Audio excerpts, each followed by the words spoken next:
Hello everyone, welcome to another episode of Cinnamon Stitches.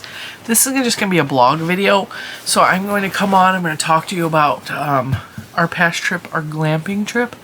I hope you don't mind. I'm going to tell you some stories. I'm going to do part of the video as voiceover photograph, so I'm going to do a photo slideshow, but I'm going to talk to you while we're looking at the pictures together.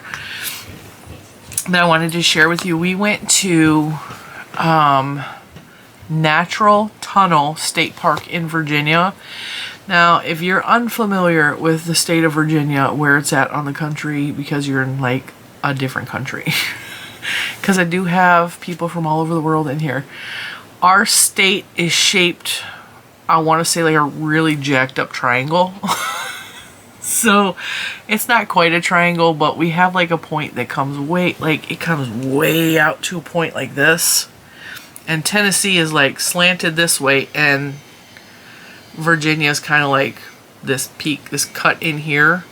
And so Natural Tunnel is somewhere in this area, whereas I live all the way up here.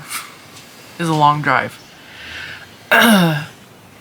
It's such a long drive. Matter of fact, we had to drive into Tennessee and then back to get to the little tiny corner of Virginia that it was in. So we were in Tennessee for all of maybe a half an hour, if that. It was a long drive, but the state park was really pretty. I'm gonna be real honest with you though, we did not see all the state park had to offer, because part of the trip, part of the tour of the Natural Tunnel, you have to take a ski lift down a very steep incline down to the bottom of the mountain to see where the Natural Tunnel is. And I am petrified of heights. If you don't know this about Jennifer, Jennifer is petrified. Like, I don't stand on chairs. That's how afraid of falling off of heights I am. I don't climb ladders. I don't stand. If it's above a foot off the ground, I ain't getting up there. And I've been like this since there's two things I'm really afraid of in this entire world. Not a lot scares me. I am terrified of heights, and I don't like being in enclosed spaces. Elevators are okay, but if I ever get stuck in an elevator, I'm gonna lose my mind. But the enclosed spaces one is actually my uncle's fault. And he wasn't my uncle at the time. He was just my dad's friend. He locked me in a coffin when I was about, I want to say 8 or 9. He put me in a coffin because I was like, what's it like in there? You know, I was a curious kid. He's all, get in and we'll see. He put me, I laid down in the coffin, he closed the lid and was holding it down, and I couldn't get out. And he thought it was funny because they were all getting drunk and high and whatever, right? And I'm like, let me out. I'm screaming and panicking and pounding and pounding. He wouldn't open the lid of the coffin. And ever since then, I have been, that traumatized me. I've been terrified of anything that's close to my face. Like, I can't put my face close to things because I feel claustrophobic, you know? And so those are two things I'm scared of. Then the way that I got him to let me out of the coffin is I faked injury. I started screaming, ow, ow, ow, because I banged my knee. And the second he let me out of that coffin, I kicked him in his shin as hard as I could. And then I got yelled at for my parents. Why did you do that? He locked me in the coffin. So, I wasn't the one that got hurt that night. It was you. But actually I did, because it traumatized me. I'm 45 years old. I'm still traumatized by that event 40 years ago. The kids are getting ready to go to the store, so you're going to hear noise in the background, because they got to go grab me some groceries while I'm recording videos. Still a little bit hoarse, mostly just dealing with the after effects of being sick, but also there's some allergy issues going on. And you haven't been in here the whole time. We're almost done filming for the day, and you want to come in? Bentley's like, Mom, you're working without me. He's been outside sunbathing. What was I saying? This is the problem with my brain, is like I get off subject and I forget what I was talking about. Oh, heights. So Mr. Cinnamon was very excited because the ski lifts go down, and because we rented a cabin at this park, we got free ski lift tickets. And when he told me this, I looked at him, I said, do you not know me at all? And he's like, what? I was like, I'm not getting on a ski lift. Why? I'm terrified of heights. And you want me to hang with my legs hanging over the side of the mountain?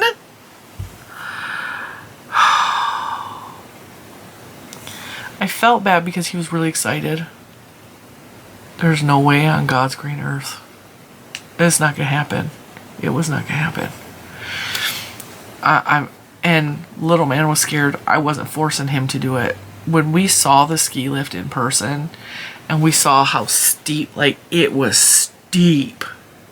The ski lift comes out the building and immediately, and it's 30 feet off the ground, which I know is not unrealistically high, but to me, I'm not just 30 feet off from where my feet would touch the ground, but that at the bottom is hundreds of feet down. I'm gonna fall and roll all the way to the bottom. I'm gonna not survive this. I'm gonna die. Like, this is terrifying to me. And I don't know what he was thinking. I really don't. I know he was excited, and the cabin was cool, and it was really beautiful, but we as a family did not get to experience. I told them all to go. Like, leave me up at the top, you go. Little man was not having it. And I think once Mr. Cinnamon saw the actual contraption, he was like, maybe not. Because, like, as a small little ski lift for a big person to be sitting on is scary. And so we didn't go to the bottom where the natural tunnel and the railroad was or any of that, but we did see it from above. That's not why we went. We went because the cabin was a really good deal. The cabin was beautiful. It was in a secluded area. Like, the neighbors didn't bother us. It felt like we were camping. It was a lot of fun. We did hike up into the mountain.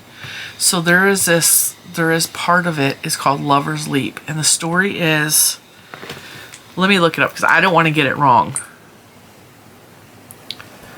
Lover's Leap Natural Tunnel.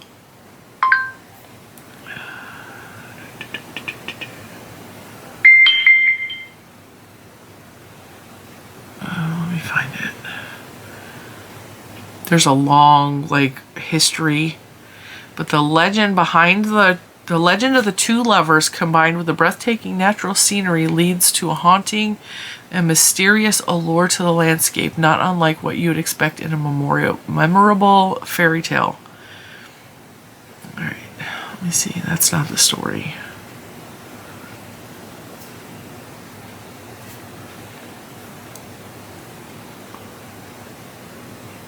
See, that's not even the right story.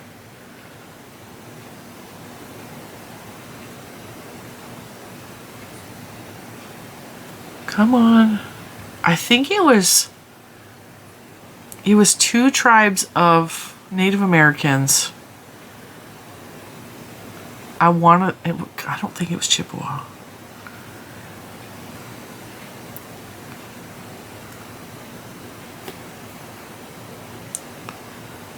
A Cherokee woman and a Shawnee warrior.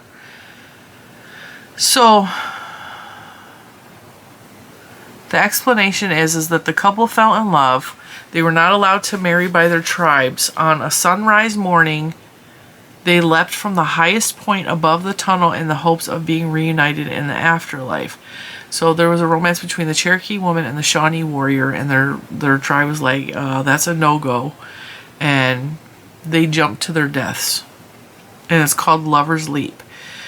It is a very high point of the mountain, and it's very, like, steep drop, like a sheer drop off from the top of Lover's Leap to the bottom where the tunnel is. And it's beautiful. I mean, I don't want to say that that's romantic because I don't find that to be romantic. Like, run away and be together, but don't, like, kill yourselves, you know? That's like Romeo and Juliet type story.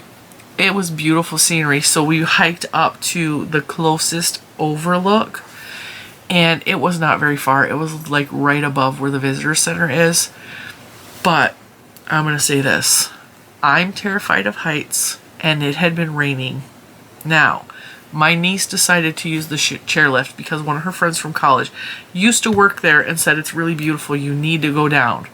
And so she was scared. She's like, I don't know if I want to go down there. That's scary to me too. And I looked at her and was like, Hermione, you're going to regret if you don't go down there. So go. Don't worry about us.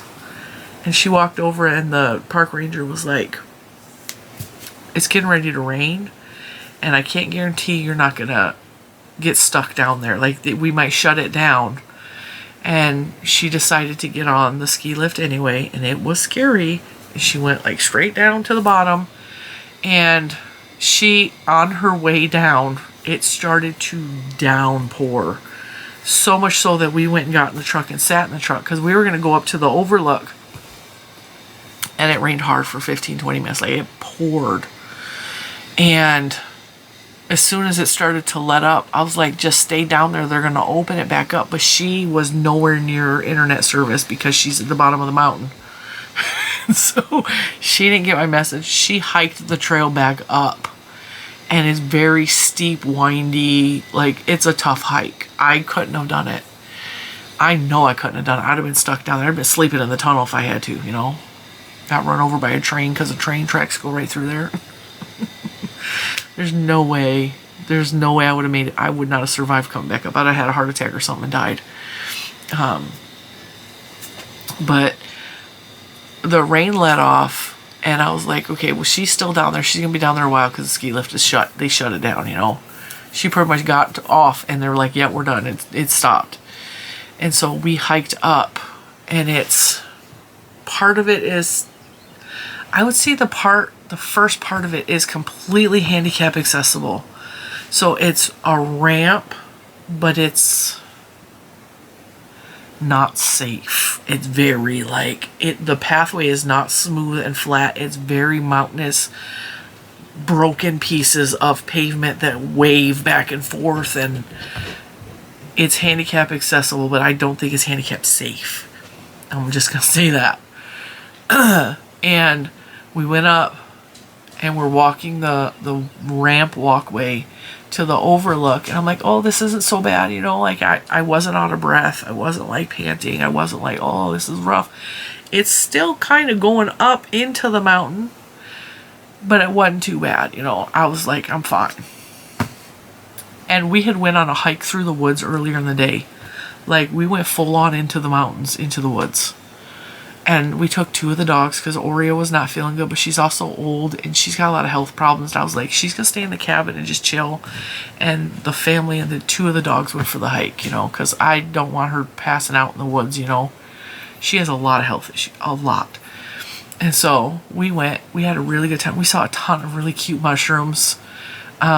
We saw an actual toadstool, which was about this big. The mushroom was this big, and it had a completely flat top. And it was sitting in a spot in the woods, and the sun was shining a beam only on the toadstool. It was the most beautiful thing. And because we had the dogs, we were not going to see wildlife because the dogs are loud. Lucas is always loud. We're loud as a family walking around. I knew we weren't going to see wildlife. But it was really beautiful in the woods. And it was like a mountainous hike, but it wasn't like... it was an easy hike. It was not any level of difficulty. But we got about halfway through the hike, and I realized I was wearing down because I have not felt good. I'm having a hard time breathing. My throat is hurting.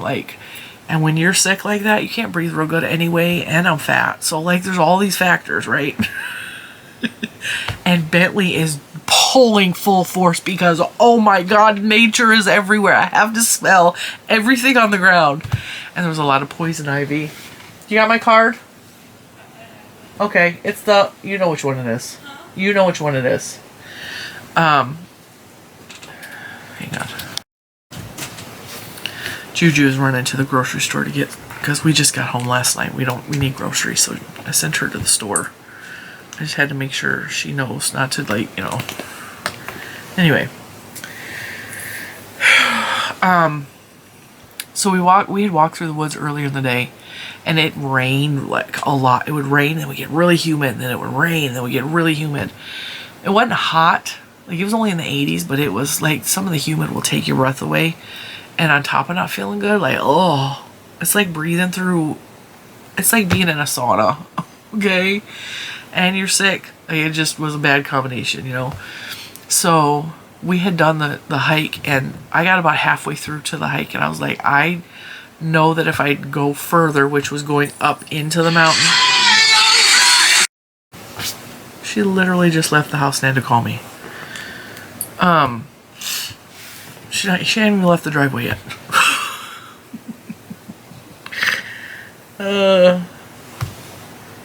So I knew about halfway up the hike, I was like, I know I'm not going to be able to make it back if I continue up into the mountain, because it was starting to get steep. And so I was like, all right, I'm done at this point. I'm turning around. You guys can continue on. Juju and Mr. Cinema looked at me, and they're like, yeah, we're done too. Like, let's head back out. And my niece wanted to continue on. I was like, well, here, take Bentley, because she did want to go by herself. I was like, take Bentley. And I was like, just don't lose him. Don't let go of that leash. Like, if you lose him, don't come back out of the woods, because you're going to have to find him. I won't forgive you if you lose my dog. I won't love you anymore. Huh, Hermione? She's got headphones in. She ain't listening. She's like literally right there. And so Lucas was like, I want to go. I was like, well, go with her. Just don't leave her side. Stay with her. And they went off. And this is a huge trust issue for me if I'm giving you my child and my dog and telling you to continue on.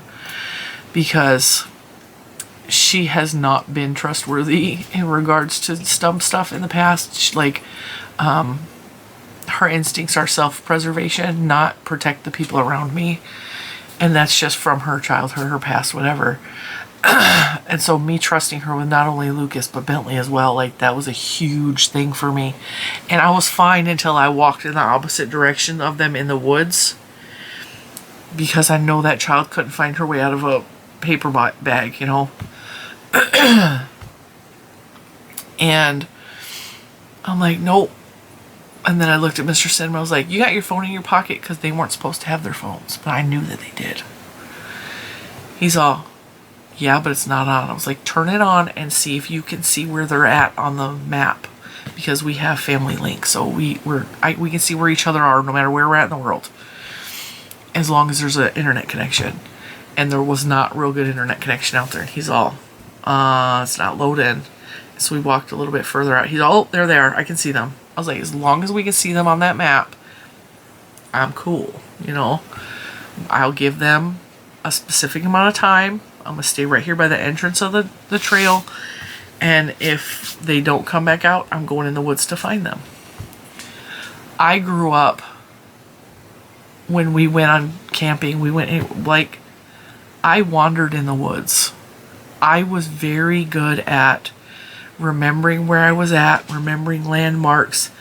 I learned this from a very young age because I was taught it. They were not.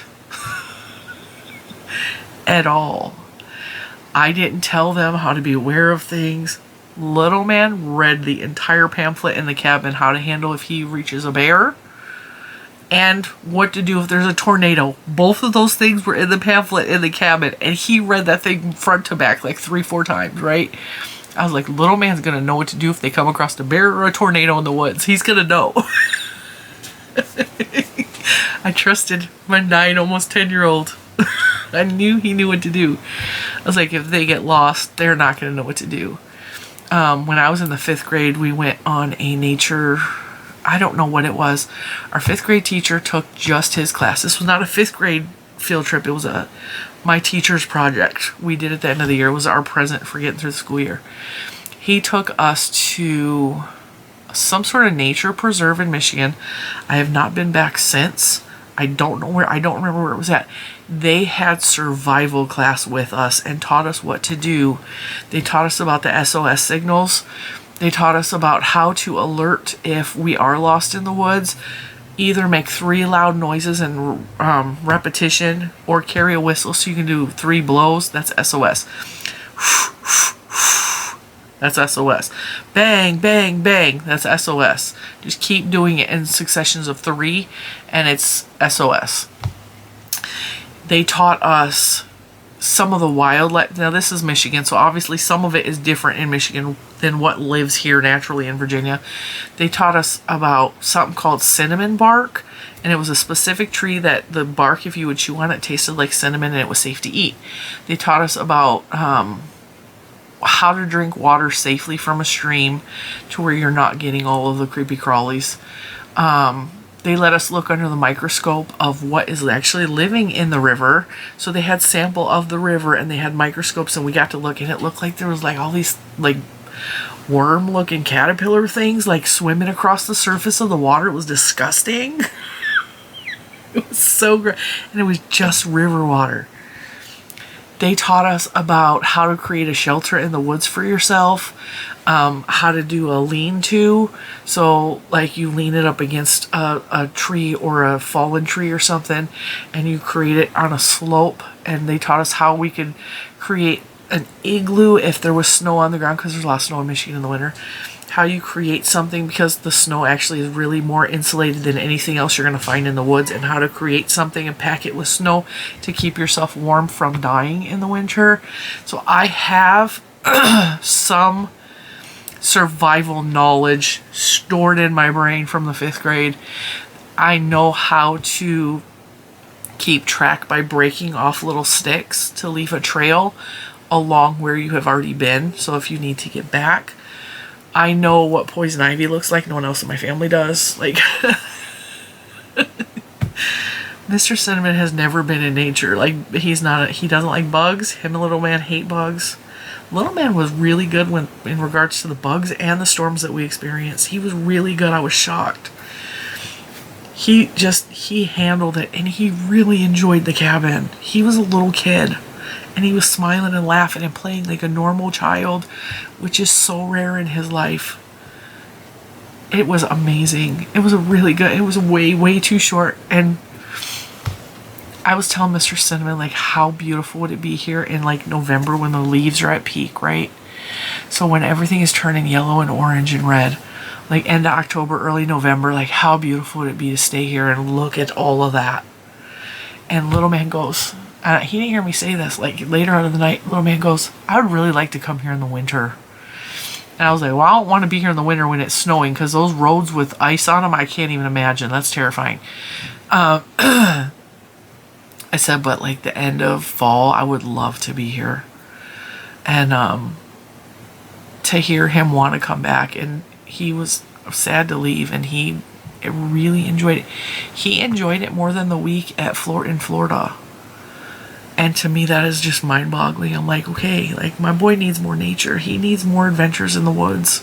That's what he needs. And so his mama is going to provide that. We have a lot of preserved natural land around us, and I need it. I know if I need it and he wants it, let's do it. We'll count that as science and physical education. We'll go on nature walks, you know. We'll see what we can see. We'll take logs. We'll look at things close up. And we'll get our exercise while doing it. Log 2 classes at once. And we can learn history, because a lot of the preserved land around here is historical preserved land in regards to the wars. So, there you have it. And our downtown Fredericksburg area was the first stop on the, what is it called? The Civil Rights Movement. What was that called? My brain is blanking on it. I can see the sign and everything. They stopped and ate at a diner in downtown Fredericksburg. The Civil Rights Movement. It was the first stop. I can't think of it. So there's lots of things around here. I could teach him history, science, and physical education, because we're out there hiking. So that's going to be part of our homeschool agenda. I'm really excited. School doesn't start for us. I'm not starting the homeschooling until the day after Labor Day, but right now I'm just thinking of a lot of ideas, and I'm excited about it. But like I said, we went on that hike, and then that same day it was pouring on and off, and then steamy, and then pouring, and then foggy and steamy, and it was just, it's crazy.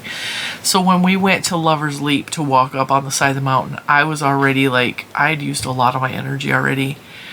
And it was a really slippery, slimy, rocky, uneven, and I had my Crocs on because I was not planning on walking up there, which is stupid. Those are extra, like, I'm slipping inside the Crocs while the Crocs on the outside are slipping on the rock, right?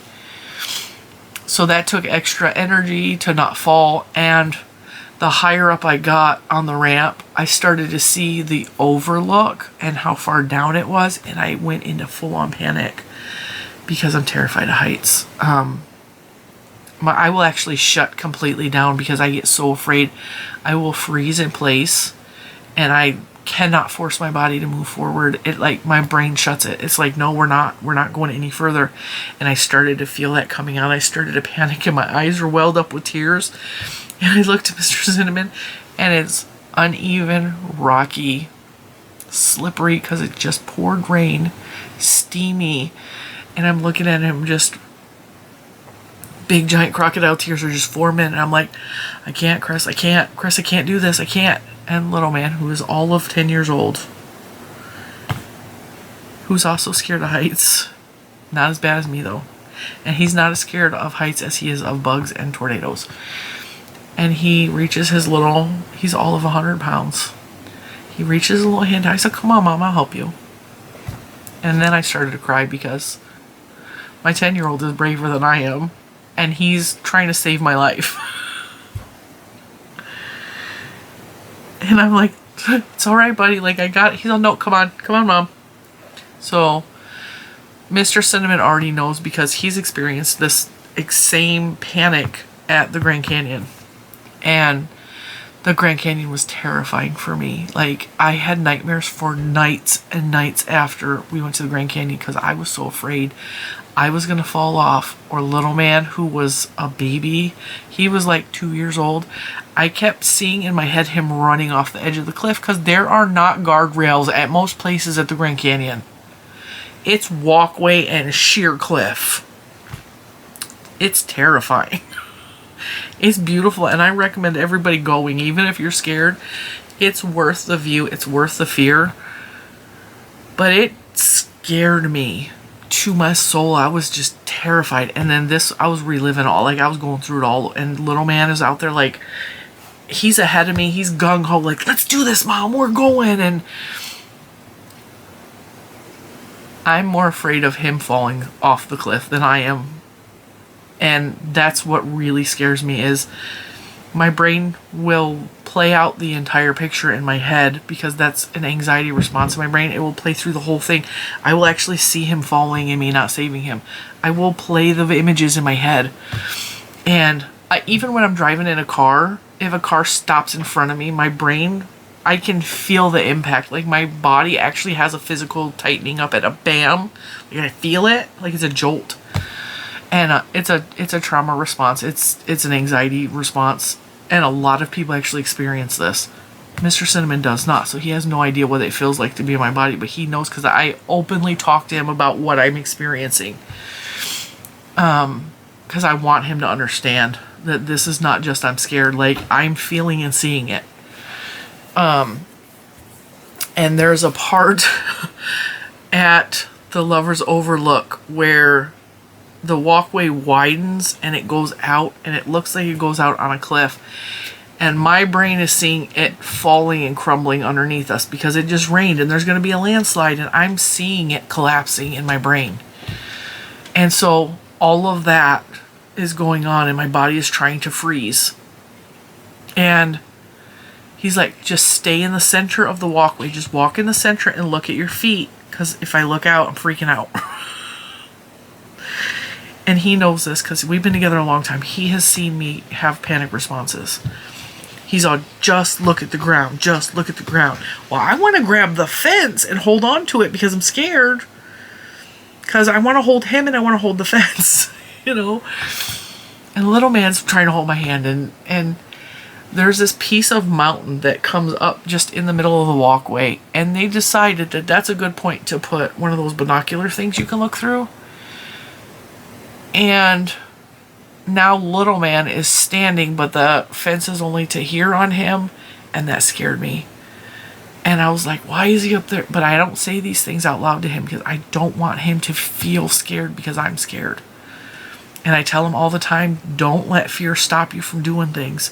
And that's why, even though I feel like I need to freeze and stay in place, I push myself to do these things because I don't want them to learn that it's okay to be afraid and not do things, because I tell them all the time, it's okay to be scared. That's a normal response. It is not okay to let the fear control your body. It is not okay to let fear stop you from doing things that scare you. Says the woman that refused to go on the ski lift. I do understand, but I cannot. I'm not. I'm also worried that my weight is going to make the strings break, and like I'm not going to fit on it. I'm going to be embarrassed. Like, there's a lot of things that go behind why I didn't get on the ski lift, aside from being scared that I was going to die. Okay, a lot of other things going on. I'm like, no, I'm not doing it. But I went up to the overlook, you know, and little man didn't have a care in the world. He's going to help his mama. He's being brave for his mama. He manned up, you know. I had my 2 guys there, and it was just me and my 2 guys, and they're going to protect me, and they're going to make sure I'm safe.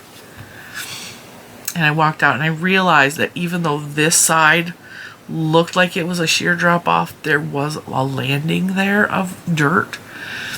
And so there was a little bit of mountain still attached right there, so it wasn't just jarting out, just like an out thing.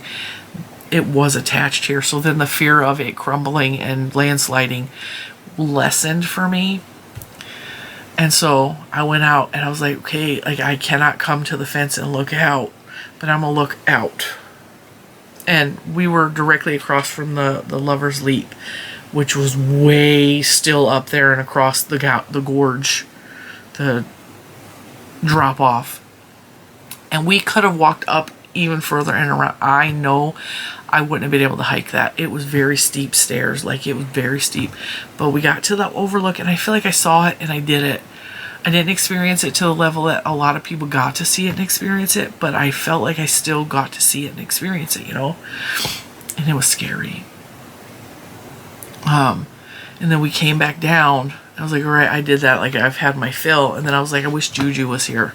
Because Juju stayed at the cabin with the dogs. She didn't want to go. It was raining. She wanted to stay with the dogs. She also was kind of tired from the hike. And I was like, I'm not going to make you go.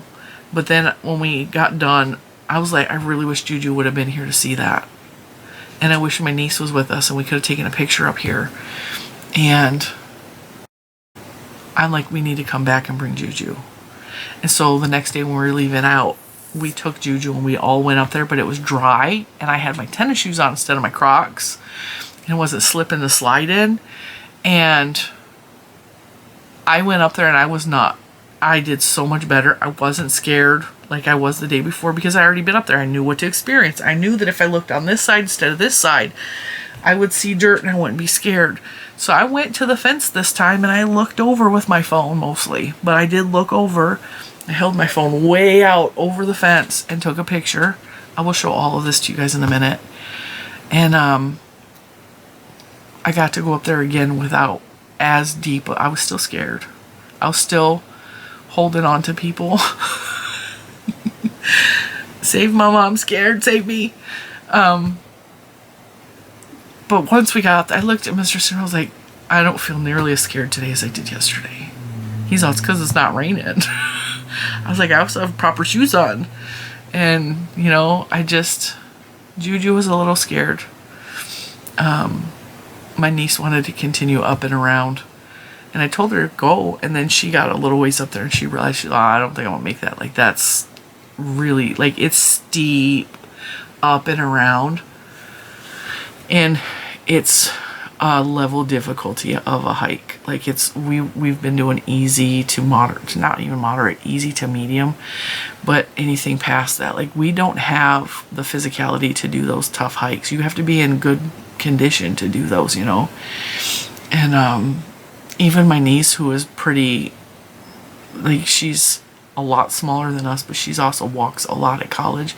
She was like, I don't think I'm gonna make that. And she walked up from the bottom, so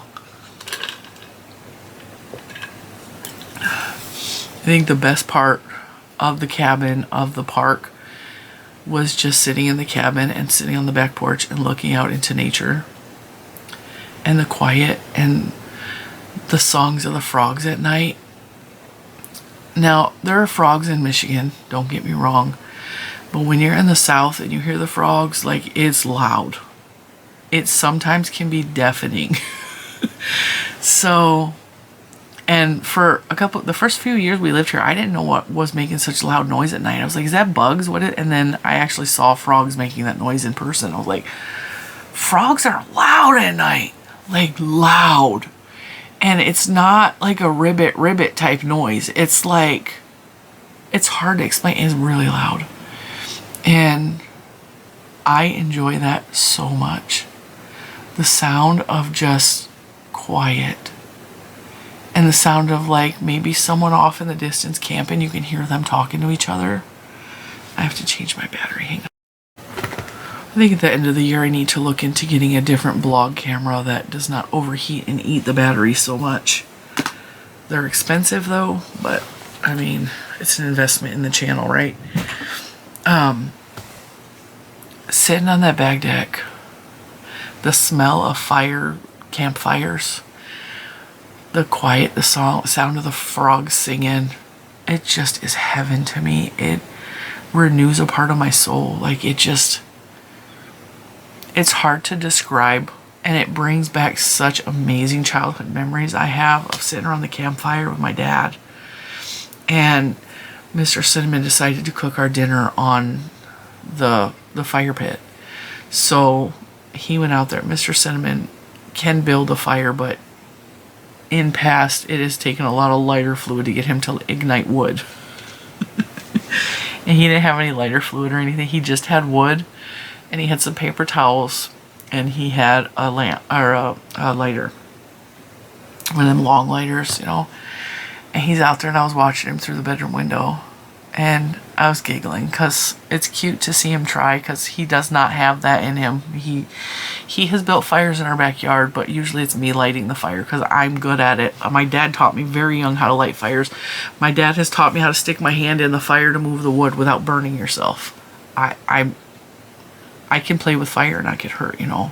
I'm very, like, I know what to do. And my dad never used lighter fluid. He just lit the fire, you know. And my dad made it look easy. He would look at the wood and it would catch fire. Like, he just made it look easy. And I struggle way more than he did. Like, I don't light fires as good as my dad did, but I did learn a lot from my dad, you know. I was a tomboy, so I followed my dad way more than I followed my mom. And I watched what he did, and I listened. And I always loved sitting around a campfire. So he's out there, and I'm watching him through the bedroom window, and he took paper towel out there. And I was like, okay, paper towel was a good start. And he started with just a 3-stick pyramid, you know. And I was like, oh, good, he got the fire lit. And I don't know why he decided at this point he's going to switch it up, and he laid the pyramid down and tried to do it log cabin style. So you build like the squares. You put a layer this way, and then a layer this way, and then a layer this way. I'm like, you already have the fire lit. Why did you do that? And he put the entire bundle of wood in there. It's not cut, or it's like huge pieces of wood. Which you can build a fire like that, but it's easier with smaller pieces or like sticks or like kindling. None of which he had. And the fire went out. And I'm watching him, and he used up all the paper towel. And he's like, can somebody bring me something else to light? Now, before he went to go cook dinner, we had a cake for little man with candles on it. So I took his 8 birthday candles, and I wrapped them around a paper towel. And I went out there, and I stuck them in the center of the wood. And the fire started real good. And it lasted for hours. Just from that little ball with candles in it. Now, several of you have told me to use my wax melts and soak them with cotton balls and stuff, and those make really good fire starters. I've never stored them that way. I just dispose of them because we don't do fires enough to build up those. And at that moment, I had wished that I had a stockpile of that, but then I was like, wait a minute, we got birthday candles, and it worked. It worked really good because the wicks hold the fire longer, and it makes the paper towel, when the wax melts into the paper towel, it turns that into a wick, and it makes that burn slower because it's coated in wax now. And we got a really good fire burn in, and I realized that some of his wood was too close together, so there wasn't ventilation for the fire to breathe. So I reached in with my hand, and I'm twisting and I'm moving the hunks of log that are on fire, but they weren't on fire on the end, so I knew, and there wasn't smoke billowing out on the end. I knew I didn't have a risk of being burned, so I went in there and I'm moving the logs just like my dad used to do. And then I found a real nice poking stick on the ground, and I was using that to poke the fire and move things and make sure it was breathing properly. And then I watched my husband put the meat on the grill, and the steaks were so good cooked over that wood fire, like so good. Flavorful, tasty. It was a really good dinner. And with the steaks we had broccoli and cheese just from the freezer. Like, it was a freezer broccoli and cheese we popped in the microwave. We had Caesar salad minus the croutons because gluten. And the corn on the cob was, once I cooked it, it was clear that it had previously been frozen and then defrosted, so you could tell that the corn was kind of on the iffy side. And I took a bite and I was like, I'm not eating that. I'm not wasting room in my stomach for this corn because it's not good. It clearly had been frozen and defrosted and then sold to us, because it started to like turn a weird orange color. I'm like, this corn's not good, nobody eat it. But we still had a really, really delicious dinner. And it was a really nice night. Little man had a gluten-free birthday cake so that me and Juju could have a slice. And then Mr. Cinnamon bought me a gluten-free cheesecake from Wegmans Bakery. Wegmans is our grocery store here, but they have really good gluten-free bakery items. And the cheesecake was a turtle cheesecake, so it had pecans, and caramel. 100% gluten-free. It was not sugar-free. And I definitely felt the effects of having too much sugar that night, but it was a really good birthday thing. And I told him, I was like, I am allowed, because he's all, I know it's not sugar-free, and he was feeling guilty. I was like, I went on a hike in the woods, and I walked up the side of a mountain to look at an overlook. I've burned off enough sugar that I am allowed to have sugar. And it wasn't like a huge spike of sugar. It's just I could feel that I had sugar that day, and my body reacts. I have swelling, I have pain, I have where I don't feel real good when I have too much sugar. My body like kind of does like weird crap to attack itself when I have too much sugar. But it wasn't like I didn't shoot up into the 200s or anything like that. So it was, I had sugar and my body just dealt with it, you know. I say that because a lot of people don't understand what your body actually does when it has sugar imbalances, you know. You can feel really bad on either end. If you don't have enough sugar, you have had too much. Either end of that, and it could be slightly too much or slightly too little, and your body starts to go like high and low. I get the shakes really bad. I get headaches. I get swelling. I get really bad pain. I get, my feet start to hurt. My feet will go numb, and it's just from slight imbalances. And I hate all of it. I hate all of it. Dizziness, like it's the whole 9 yards. And it's different every day, depending on like what my body decides to do if I've had an imbalance. I also get really, really moody, high or low. Really, really depressed, like really bad. Yeah, just from a slight, I got to keep it on a specific line. Any alteration of that, and the diabetes is like, nope, you're gonna feel real awful right now. So there's a lot of that going on, but it was so nice. I finished this blanket, which I'm gonna show you guys on Monday makes. So I got some crochet in. It was fantastic. It was just peaceful, and I think everyone really enjoyed it. And I think it's something we needed as a family. It was just a really good time. All right, now I'm going to stop talking because I probably have more stories to tell you while we watch the pictures together. I'm not going to include all the pictures. Like I said, we didn't have phones on us for the most part. I made it a no electronics weekend. We did not have TV, phone, radio, nothing. Unless we were in the car so that we had directions, or if we were in the woods so we could find each other, or if we wanted to memorialize it, we could pull out our phone to take pictures. So some of it has pictures, some of it doesn't have pictures. I went through before we left and I took a picture of the whole cabin. I'm going to show you that because it was really cute. And it was not at all roughing it. I mean, we had running water, we had bathrooms, we had beds. The beds were terrible. We brought our own pillows and bedding.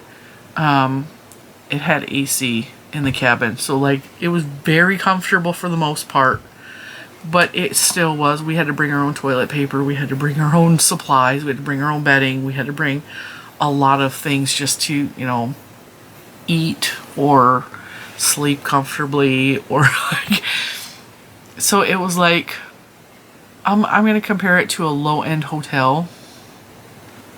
It was a cabin. It was rustic, but it was also really nice. And let's get on to the slideshow, shall we? This is just going to be me talking over some of our photos. That was Bentley. He was excited. This is Lucas. I'm just showing you some snapshots of the cabin and our adventures. Scarlett was so fascinated with the fireplace when we lit it. She just kept staring at the fire and laying by it. I got a little crochet time in. This is our nightly nachos. The stars I didn't talk about in the video were magnificent. I even saw a shooting star. And if you look real close at some of those pictures, you can see a nebula. But this is cell phone quality, so it's not that great. I'm facing east, actually.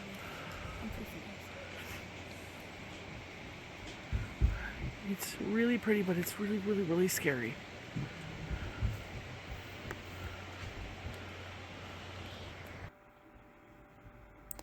This is the natural tunnel. This is day one when I was terrified and I put on a big fake happy smile, but I was shaking and ready to cry.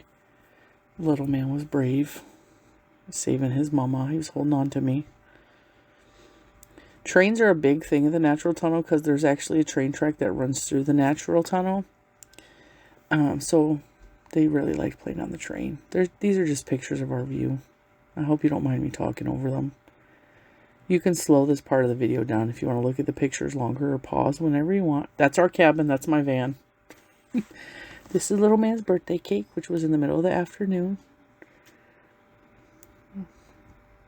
Blowing out candles. Happy birthday, buddy. He's 10. He is 10 on August 8th. Mr. Cinnamon building a fire. I don't know why they put the fire pit under the trees. But it had started raining soon after this, so it actually was beneficial. This is our delicious meal. That's a baby deer running. And some bunnies.